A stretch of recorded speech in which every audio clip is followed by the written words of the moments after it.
For today's video, mag-unbox tayo ng ating UPRO High-Speed Portable Handheld Fan. Kasi sobrang init dito na kahit katatapos ng ulan, mainit pa rin talaga. So, i-unbox natin to. So, ayan. Naka-sale siya. Ang dating price is $29. Less 40%. So, ayan. So, ayan siya. Sa quartz yan.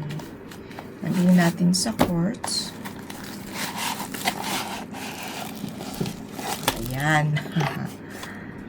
Purple talaga. Purple siya. So, meron siyang etiketa. Meron siyang ganito. Ayan. Nandito yung specification niya. And then, meron siyang cable. Type-C na cable. And then, charan. So, ito siya. Dati $29. Pero, nag-ano siya. Nag-sale siya ng less 40%. So, okay naman siya. Ayun, kasi sobrang init talaga. Na ano. So, pwede mong lakasan. So, ayan yung button niya para magiging malakas siya. So, ayan.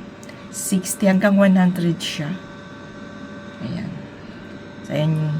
And then, pag i-off mo naman, andito yung ano niya. Ayan. Off. And then, dito yung charger port niya. So, maganda siya. UPRO. Ano siya? So, purple siya. No? And then, binilan ko din may binili din akong isa na ganito. Mas maliit. Parehas din.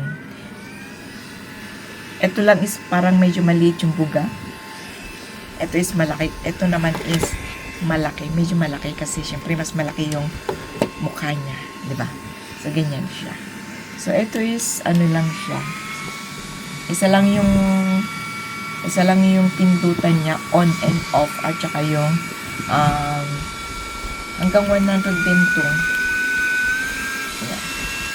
Pag 100, medyo malakas na masyado. So, ayan. So, ganun din, Type-C din siya. So, ayan. So, isang medyo malaki at isang medyo maliit.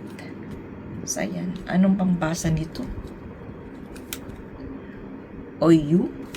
O ano ba talagang basa nito? UPRO Violet. NNIO pala yun. NNIO. Anong basa nito? NNIO. Basta, yun na yun. Hindi ko alam kung anong basa niya. At diba? So, yan. That's it for today. And thank you for watching. Follow me for more. Bye!